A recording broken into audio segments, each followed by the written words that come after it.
Hey guys, thanks for tuning in to Comic Book Nostalgia. I'm CB Nostalgia, and we have a little update on Harley Quinn, the animated series.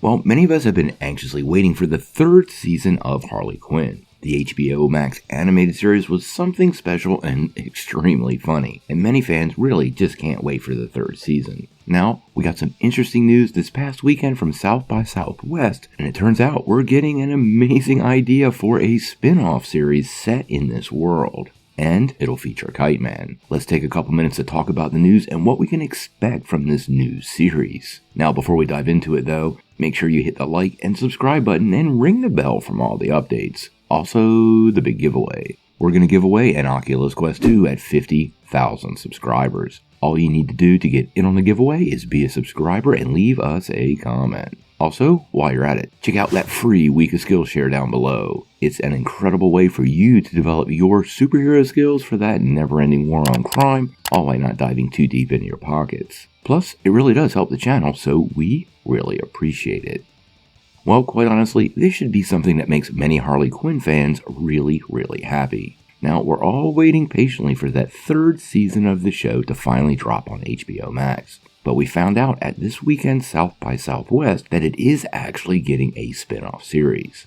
And that series will be called Noonans. We'll get to why it's called Noonans in a second. Now, this came from South by Southwest, specifically the Not Kidding Around Warner Brothers Animation and Re-Imaging of Iconic Characters panel, where Warner Brothers executive, along with Patrick Shoemaker, who is the co-creator of Harley Quinn, that there is indeed a spin-off series in development and it will focus on Kite-man. According to Shoemaker, Noonans will actually follow Kite-man, who buys Noonan's bar. If you're a fan of the comics, it's been an infamous hangout spot for henchmen and hitmen since it made its first appearance in the Demon Annual way back in 1993, and is actually named after a hitman named Sean Noonan. According to Schumacher, and I quote, "He tries to run the bar by himself, but it doesn't turn out so easy. We have Harley and Ivy appear in the first episode, but after that we have different goons and villains appearing in each episode like Lex Luthor and Bane. It will be like Cheers for Supervillains." Now I have to say, this sounds really cool, and although details are pretty scarce right now, it absolutely has the makings of something special. The supporting villains in this show were absolutely perfect, but Bane, Scarecrow, Lex Luthor, and many of the others were really well done, fun, and pretty darn funny.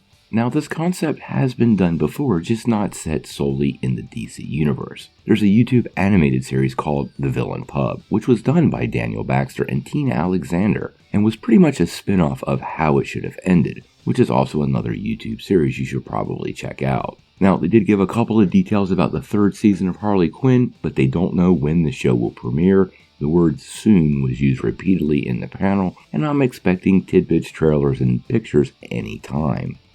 One of the funniest details Schumacher did reveal about the season, though, is when they asked him about King Shark in Harley Quinn and the Suicide Squad, Schumacher mentioned that James Gunn is actually in Season 3, and he will be, and I quote, "He is playing himself and is directing a movie about Thomas Wayne." So how that manifests, I can't wait to see. In any case, once we have some more details about Harley Quinn Season 3, or the Kite-man spinoff called Noonans, we're going to bring it to you right away. But I gotta know what you guys think. How do you feel about Harley Quinn's Kite-man getting his own spin-off series? And what do you think of the series focusing on a supervillain bar with a Cheers motif? Sound off in the comments below. If you like this video, make sure you hit that like button, press subscribe, and if you don't ring that bell, you're not getting any updates. Peace.